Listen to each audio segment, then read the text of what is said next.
Hello, everybody. Welcome to Ladies Power Lunch. Thank you so much for joining us. Today, we're going to be talking about how we can have more weekends. I think that's an amazing topic. I think we should talk about this every single day. And we have, of course, our very special guest, Catherine Avery, with us. And we have some of our Ladies Power Lunch members who've also joined us here on Zoom. So I just want to give everybody an opportunity to be introduced and so we can know who everybody is. Marianne, would you be kind enough to tell everybody who you are and what you do? Yes, I'm Marianne Pack. I have mariannepack.com, and I'm a spiritual guide. So I help people get a little bit more in tune with their intuition and what they want to develop in life. And I just launched a new program that is Ask the Many. My spirit guides answer questions. So there. Can you say a tiny little bit more about that? Because this is so interesting to me. I'm like everybody's eyes just lit up like, what? The many answer our questions. Tell us more. I have people who have questions about business, life, relationships, whatever it happens to be. And they send me questions, and then I tune into my spirit guides who call themselves the many, and I return their answer via email and on video. So they get to see me, they get to see, hear my voice, they get to take notes, and they are receiving the trial ones that I've already done have just received such resonance with the answers that they have received. So that's going to be an offer coming up for the Ladies Power Lunch that I will be posting shortly. Oh, okay. So you're offering us something special. What's that? Yes, I have a coupon for y'all. Oh, all right. Well, I will watch the feed to see what that coupon is. I will take advantage of it. I have to just say that I did send my question to the many, and I really did resonate with the answer that was sent. And it was interesting because the many kind of said what I was kind of thinking. So I don't know if the many is in my head too. Whatever. But very, very lovely. Nan, thanks for joining us. What's up? Good morning. I thought I would join because I have participated a lot through the social media feed, and I've been on this event as a participant, but not as a guest or vice versa. So I started my weekend already. I have bedhead, so it wasn't not very presentable. But anyway, I am Nan Price. I wear several hats. I am the content manager at the Metro Hartford Alliance. Through that, I run the initiative called Innovation Destination Hartford, and I also have my own business, which is called Uncommon Content. So they are all in the realm of creating content, storytelling, writing, that kind of thing. So I'm happy to talk to you today. And you offered something to our group, I think maybe yesterday or this morning. morning. Yesterday. What yeah, because it is, as we all may or may not know, it is National Small Business National, I keep getting this wrong, sorry. It's National Women's Small Business Month. So what a great place to seek for opportunities to highlight some of your stories. So again, I should have been more specific when I posted this, but I'm only looking for local. So Greater Hartford region, if somebody wants to reach out and I can help them tell their story. Again, it's not a marketing story, it's more a story about who you are and why you're doing what you're doing, but you can reach out to me, hopefully find my post on the Ladies Power Lunch, or you can email me at nprice@metrohartford.com. Awesome. And I have been like needling everybody, like, have you connected with Nan yet? Because Nan interviewed us for Ladies Power Lunch, and it was just such a great thing, and it really led a lot of wonderful people to being able to find us, people who are looking for the kind of community that we provide. So thank you so much. Yeah, sure. And it created some great connections for me as well. Excellent. So, drum roll. Catherine, welcome. Thanks so much for joining us. I'm really, really appreciative of you saying yes to just coming up and talking to us about how we can live our optimal lives. And for many of us, that means that the struggle of the day to day, we would get to leave that behind and have more of a weekend kind of life. And so, Catherine, I would love if you could tell us a little bit about who you are, what you do, maybe give us a little bit of background about what you did before and how you got to being here, because it's a really, really great story. And I think everybody should hear it. Well, first, thank you. And I'm going to start with Nan and say, apparently I am a National Small Business Women's Month, a National Breast Cancer Month, and what's the other one that I just found out? ADHD Month. So apparently October is my month. I am someone who has ADHD. I'm undiagnosed, but I am absolutely sure of it. And I'm only undiagnosed because there's a pandemic and my poor doctor can't get into New York City to get the test. So it's not safe for him at this time. I am a breast cancer survivor, 5-year survivor. Thank you very much. 5 years cancer free. This is a big anniversary for me in 4 days. In Cancer World, they count it from September 11th when I was diagnosed or got my diagnosis. I count it from when I had my surgery. I just felt like I had cancer until I had the surgery. Then I felt like I didn't, even though all the treatments come after surgery. In my case, everybody's different. So I am Catherine Avery, productivitybydesign.com, and host of the Uncluttered Office podcast. I came to be a productivity specialist because I had to shut down my entire business in September of 2015 when I got that cancer diagnosis. And I swore that I would learn everything I possibly could about what to do to have my business set up right so that I would never have to shut down again, even if there was a crisis. Holy pandemic, we are kind of all in this now. And the good news is when I had to shift from an in-person model to an online model, it took me about 3 weeks. That's because I already had the systems and the processes in place. So I am a certified productive environment specialist. I have an entire corporate background back in the day. I've been around a few years. What were you doing in corporate? I worked for AIG and for various firms on Wall Street for over 10 years. That was about, that was the 90s, late 80s, early 90s. So I went to business school. So I have a marketing degree from NYU Stern School. And then went to design school not long after it might have been right after I got married, before I had my child, because I was in design school while I was dealing with a toddler. That was, and working part-time. It was exhausting. Nothing seems as tiring as that did. And then I moved away from completely doing interior design, specifically commercial office spaces, to doing productivity for 2 reasons. One was because it became my passion. I am just on this mission that no small business owner should have to shut down. And then the second reason is sort of more practical. When you're an interior designer, it sounds like you're running around in your 4-inch Manila Blahniks telling people what to do, but you're actually doing a lot of very physical things. And I just felt it was too much in my recovery to do that. So that's my mission, ladies, to help you with your productivity. Excellent. So how does productivity tie in with this weekend lifestyle that you are so vocal about? Well, I'm vocal about it, first of all, because I believe that people should be able to just have time to enjoy their lives, not just be working in their business all the time. And the only way we can really do that is to actually just stop.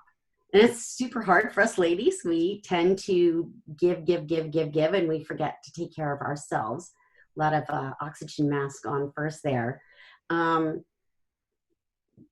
So it's, I lost part of the question, sorry. No, it's okay. I'm going. That's fine. So tell me, what's the bottom line? How do we get to living this weekend lifestyle? What do we have to do? So what we have to do is have systems and processes in our business. The very first place we start is to stop, what I call the pause. And when you pause, that gives your brain time to function. If you're just in doing mode, there's no way for your brain to have this space. So what does pausing look like? It can look like meditation. It can look like yoga. It can be a nature walk. I power walk pretty much every single day outside because I like to get into nature. And I call it getting out of my head and into my body. I am definitely a person who's in my head. My thoughts go very quickly, as you just witnessed. And then after you pause, you plan. and you look at, well, I start with a brain dump because I tend to have way too much going on in my brain. So I dump everything out of my brain, every single to-do, every task, etc. And I know we'll talk later about applications for this. I use Todoist. I used to use Asana.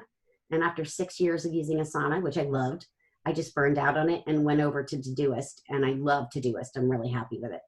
So I plan everything out, but do I doing this brain dump? And then you want to prioritize your tasks. And what I use for that is the Eisenhower Matrix.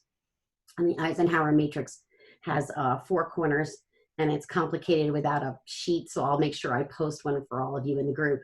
But Okay. it's basically a do section, and that's things that are important and urgent. A plan section, which is things that are not urgent but are important. And then a delegate section, which is anything that's urgent but not important. And then a don't do it at all, eliminate section, which is not urgent and not important. And what our goal is to get things delegated or eliminated so that we have more time in plan and less time in do, meaning everything no longer is urgent. You know, I don't know about all of you, but often what happens is we have so much to do and we haven't delegated things out that we can't really spend time in the planning zone because we're just putting out fires. So that's the goal. And once you're not putting out fires, you have time to take care of yourself. So it's sort of counterintuitive because it's a whole circle. It's like you've got to stop and take care of you in order to be able to work more effectively, to free up more time, to have more time to take care of you, if that makes any sense. No, that makes perfect sense. I like the Eisenhower Matrix. I think that's a great way to do your strategizing. I agree that a lot of the times we are in reactive mode instead of proactive mode. And so getting a handle on what is reactive and what is proactive definitely has to be the way to go. Are there any other like do's and don'ts that you have for people who might be trying to get organized, but they're finding it difficult? And I mean, if you have stories of clients' issues or things like that, sharing this is really helpful because I'm a firm believer that stories teach a little bit more than just providing instruction. So I will. I have 2 stories for you. One, they're both about accountability. So both are clients of mine. One is over in Europe. And the story is she was working with me and I kept trying to get her to take some vacation time. She had just built a beach cottage with her family and really wanted to get there. And so one day she went to the beach cottage and she had work to do. And suddenly there was an unexpected client deadline. And she had not brought the cord for her computer. So she had no way to charge the computer. And as she was driving back to get to her cord, things were coming in and she could hear it ding. She was obviously not answering while she was driving. She kept pulling off the side of the road, answering and watching the battery as it dropped 20%, 17%, and on and on and on until finally, after the last email, the computer completely died. And I said to her, do you see in this story where you're at? You are completely drained like your laptop, and you've got to stop. And I don't know how you do it, but we got to figure out a time when you can actually stop. And that was back in early August. It wasn't until mid-September that she was actually able to catch up with client work enough and get enough systems in place that she could manage to get away. And so she took an entire week at her beach cottage. Now, I will say she worked part of the time, but she really tried hard not to. And it really shifted everything for her. She's not exhausted anymore. And I kind of, I don't know if you know this Anne Lamott quote. It's one of my favorites. And I won't get it exactly right, but it's pretty much everything works better if it's unplugged for a few minutes, including you. And I live my life that way. And so perfect example yesterday, I don't know if you know, I had a whole tech fail with my webinar. Story on me now. Tech fail with my webinar. Every single thing that could go wrong, starting with microphone not working properly. And it was just, I was just exhausted from it. And I had to make a choice. Was I going to react? Was I going to throw my hands up in the air, freak out, cancel the webinar, pull the covers over my head? Or was I going to respond and say, all right, the show must go on. We're going to figure this out. We'll do the best we can. And hey, everybody who came to it, I'm going to re-record this after and send you the recording. So see how it's, and I love that you use the word react, because that's really what it is. Do you react or do you respond? And the respond comes from taking a breath. It's probably the first thing I teach clients. It was the first thing I really had to learn. If you don't know, take a breath, pause. That's what pausing is. It's just taking a breath. That's awesome. So that kind of covers a bit the do's. Are there things that you would say, you know what, absolutely avoid these things? These things are just going to be counterproductive to the idea of living that ideal, optimal life that includes more weekends. I would say don't do everything yourself, and don't be afraid to ask. Please, goodness gracious me. I was going to say something else. You got to ask. And that was probably the biggest gift I learned from cancer. I know people always say, oh, really? Cancer has gifts? And I'm like, I felt exactly the same way. But that was the gift. So many people gave me so much. And I literally just had to ask. One of the members in our group, Janet Johnson, I asked. I love Janet. Yay. I asked, I love this shout out. I asked her if she would set up and moderate a prayer group on Facebook so that people could get updates from me while I was going through cancer. And that way she could take care of if anyone was sort of getting ornery in the group, which didn't really happen, but it could have. And actually there was some stuff where she took care of it for me, and it was wonderful. And it was just me asking, and it was a really hard thing to do. We're kind of wired to take care of everybody, right? Yeah, we definitely are. You know, I'm so glad that you remind us to be open to receiving. I remember when I had my first baby. So I have two, and they're awesome.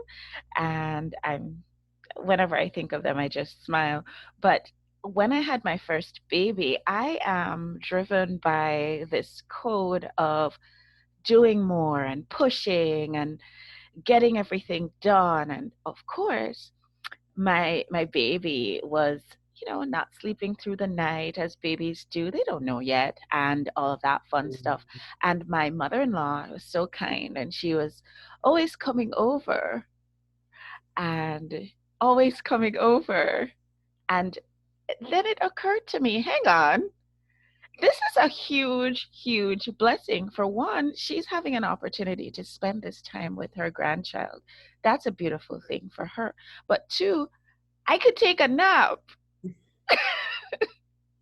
I could, because I've been up all night, I could actually take a nap, and just to be able to not sit there while she's with the baby, but actually to remove myself and get some rest, to actually receive that gift was like mind blowing for me, and also life altering, because I am now in that stage where, oh, please believe I'm going to be asking, and for whatever I need, I'm going to be asking. And you might say no, and that's okay. I'll just ask somebody else. It's fine. But that delegating, that being able to let go of the perceived control, I think that's the key to, that's probably the keys to the kingdom right there.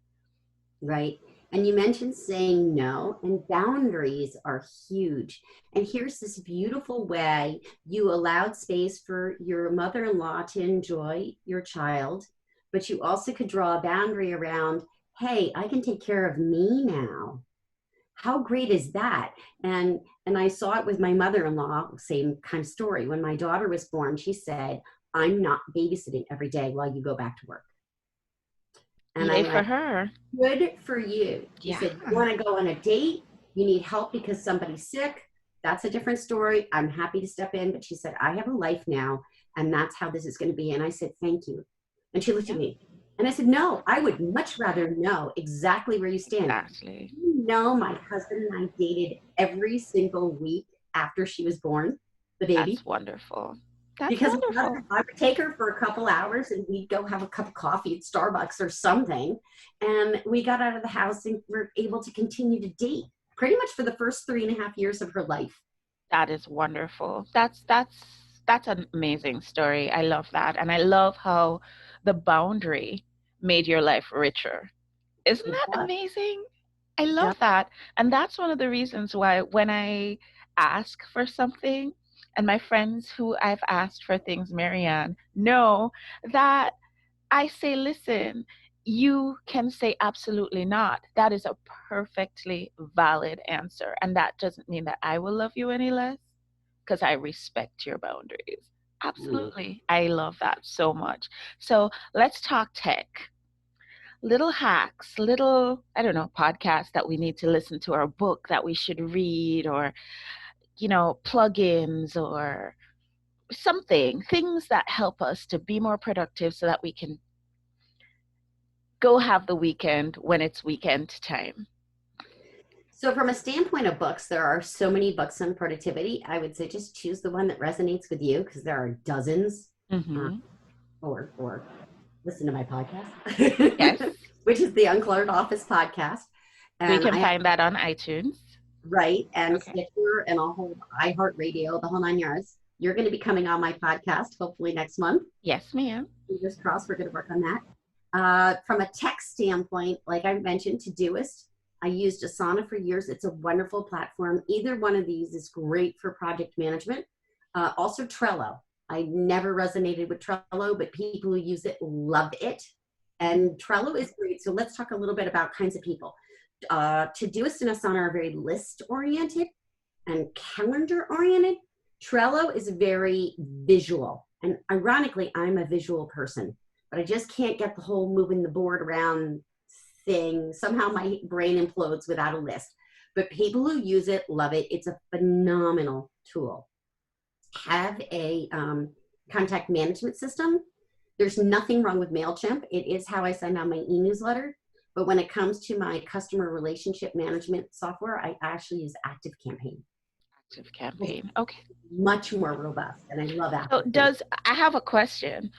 Does ActiveCampaign integrate with Mailchimp? Like, can you zap it? I haven't tried, so my answer is I don't know.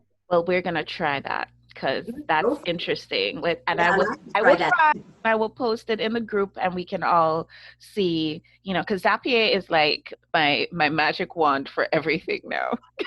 Well, I use IFTTT, which is if this, then that.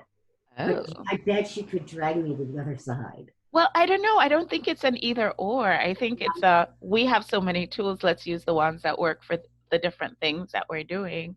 Yeah. ActiveCampaign. Okay, I'm making a note of that. I love ActiveCampaign. A lot of people like ConvertKit. That's another good one. Mm-hmm. And then for social media, I personally use Hootsuite. For a long time, I was using Later, and I just kind of got frustrated with the interface, and I was so used to Hootsuite. Here's the number one tech tool. If it works for you, use it. Dude, that's the least tech tool thing I can tell you. If your tool's working for you and it's a paper planner, don't let anyone tell you you got to use a digital planner. Yeah. It's okay. If it's working for you, if it ain't broke, don't fix it. Your old grandfather saying, if it ain't broke, don't fix it. I just want to share this with you. Right. It's beautiful. It's a calendar. I have a big, giant paper calendar with little sticky notes that I move around. It's $3, right? And it has all the sticky notes. I can just show you all the sticky notes. That's how mine looks too. For all our meetings that are coming up. And so I can just look at it at a glance without going into Asana, and I can see everything. So I love that you're saying that, you know what? Just because other people are using Trello, that doesn't mean you have to use Trello. Trello is not my bag, but it's great. It's a great program, but it's not my thing. I'm looking into Airtable. I don't know.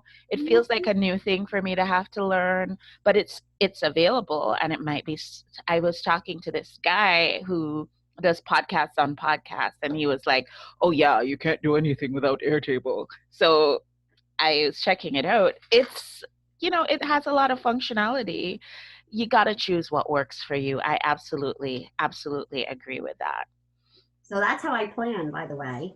I look at everything on a big calendar. I plan by the quarter. So I have a rule of three. I'll quickly run that down since I brought it up. The rule of three is just you make 3 goals for 3 months. So a 90-day plan.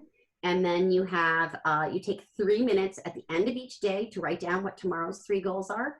And you take 3 minutes in the morning to review them and make sure that those goals still work for you. Mm-hmm. I have my clients choose 2 work goals and 1 personal goal. Mm-hmm. This is how they get to self-care. So I'll quickly tell about my client in Florida. She was really frustrated working from home. She just couldn't figure out how to get more focused when she was there. And she was really unhappy about her weight. And every coaching call, we'd be talking about these same things. And she's like, I'm wasting your time. We're going round and round. I feel so bad. Why do you work with me? And I said, because you're going to get there. This is going to click one day and it's okay. We're just going to stay here till you're ready. Next thing you know, I hear she's lost 15 pounds. The to-do was to walk the dog every day. Just to do that, nothing else. Maybe you could lose some weight by starting to walk the dog every day. First thing she says out of the blue, I've lost 15 pounds. What? She had not only started walking the dog, she was working out, she was eating right, like all these things. And I'm just, now she's down 30 pounds. So it's amazing how if you have to schedule self-care and you have to put you on your calendar and on your to-do list, on your goals. You have to be in there. So that's the rule of 3. 3 goals, 3 months, 3 minutes. Easy Like peasy. that. That's amazing. Do you have any final words for us? How can we, if we take nothing else away from today, what's the one thing that you would say, just do this thing? Put you first on your calendar. It's the hardest thing to do, but just block out that time for yourself. And look, I'm not talking about you have to take 3 hours a day to go get a mani-pedi and go to the spa. I'm talking But you about, should, but anyway. I would say, once a month, once we're all out of COVID and that's safe to do again. But I see a chiropractor every single week. I'm sure you like to hear that. No, it's good that you're taking care of your spine. You're too far away from me. But I do, and I think it's really important that we take care of ourselves. And we can't help anyone else or do our best work until we've taken care of ourselves first. And that's what More Weekend is about. It's not necessarily about, oh, I'm going to take a half day Friday and take Saturday and Sunday off. It's like, what's the best time system for you to capture that weekend feeling? I love that. That is wonderful. Ladies, Marianne, Nan, I'm going to bring you back up on camera. Did you guys have any questions at all for Catherine Avery before we log off today? And you can unmute yourselves. Let's do that real quick. This was just fantastic. I have a whole page of notes here that I'm squeezing in little places. So good. I so appreciate you, Catherine, for sharing this with us, because I am notoriously working 7 days a week and I've got to stop that because I am not taking care of myself. So thank you so much for this, and I'll look forward to contacting you. Great. I feel like since we've been in pandemic mode, a lot of people have been doing this, just constantly working without taking the breaks. And I feel like there's an opportunity here to remember what a weekend is. Exactly. And by the way, I'm hosting that webinar again. It'll be next Thursday, October 8th at 1 p.m. It's called Less Work, More Weekend. I'll get the link into the Ladies Power Lunch group. Okay, great. If you would like to, we can talk. I always have to say things when I think about them, but we can talk offline. And if you'd like to stream it into the Ladies Power Lunch group, if you can actually get it to happen, which I wasn't able to do today, we can talk about how that would work. Nan, did you have any questions, comments, disparaging remarks? Nothing disparaging, all helpful. Thank you so much. My question is, I'm just one of those people who I'm either all or nothing, right? So I was at the beach all last weekend, completely, took Monday off. And then I come back. Yeah, right. And I come back and I'm looking at my schedule and I'm like, I don't even know how there are hours in the day. So when you talk, and I don't want to keep everybody if we're supposed to close, but when you talk about delegating, how do you delegate? Like, that's my biggest problem is like, I have to do it all, Do you have an admin of any kind? My cat is over there. He's not that helpful. He creates more distraction, which adds to my ADHD. I understand that. Believe me, I have a cat, and I have ADHD. I would say if there's any way you can start looking into someone who could assist you. I don't know if maybe you have a child or a local teen who can help out, but it's amazing how much, there are a lot of resources out there. You can even go to the local colleges and get an intern. Right. But I would strongly recommend, I know, and sometimes this is a financial stretch for people. So please know that I'm not saying like, oh my God, you have to hire someone tomorrow and pay them, $40 an hour. People have different prices, but even going to Fiverr and getting some help, it really makes a huge difference. And then whatever resources you have sort of around you that can help you out. You guys are going to laugh at me. My daughter's shirt for school needed to be ironed, and I just didn't feel like doing it. My husband was sending some stuff to the dry cleaner, and I sent her a school shirt. I have never done that. I was just like, so Catherine, we're all judging you really harshly right now. And guess what? It doesn't even matter at all. If you want to send your kid's shirt to the dry cleaners, guess what? You can do that if that's the help that you need. I would say, Nan, just because I know you, I am here to tell you that you do too much. I am saying this as your friend who knows you. You do too much, and your job in the world as a person is actually not to be a doer. You're supposed to be coming up with these great creative ideas. That's why Source put you here. I know this because I know you, right? You have so much creativity in you, but the actual doing and execution is not your job.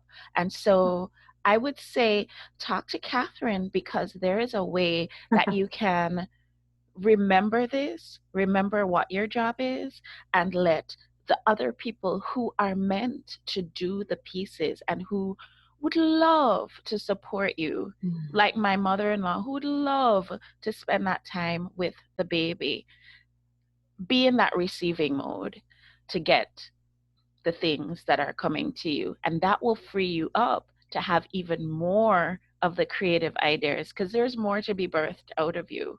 And if you think that the ideas you've come up with so far are great, you are mistaken, because there is more that just can't come to the surface because you're caught up in the doing, and that's not your job. Okay. My preaching moment is done. I'm going to hop off my little soapbox. And thank you, ladies. I am so pleased that you all joined us today. Marianne, thanks for sharing with us about the many. Nan, thanks for your generous gift to our membership to be interviewed by, we take for granted, I think, in our group, because we have so many amazing women, we take for granted the amount of gravitas that the women that we're rubbing shoulders with in this group have. Because Nan's doing the thing over at her job. Marianne is like on a spiritual plane that I aspire to. And Catherine's coming from this really, really strong corporate background. She has the background, she knows the stuff, guys. So I invite you to definitely connect with our members and really take advantage of the fact that you have really great friends now. You really, really do. Thanks for joining us on Ladies Power Lunch. The party continues at 1, when we're going to be talking about how much money we raised from the summit that we just had. We're going to be talking about upcoming projects, and we're going to be giving away a whole bunch of free stuff. So I'll see you guys later, and thank you so much. Have a great day, guys.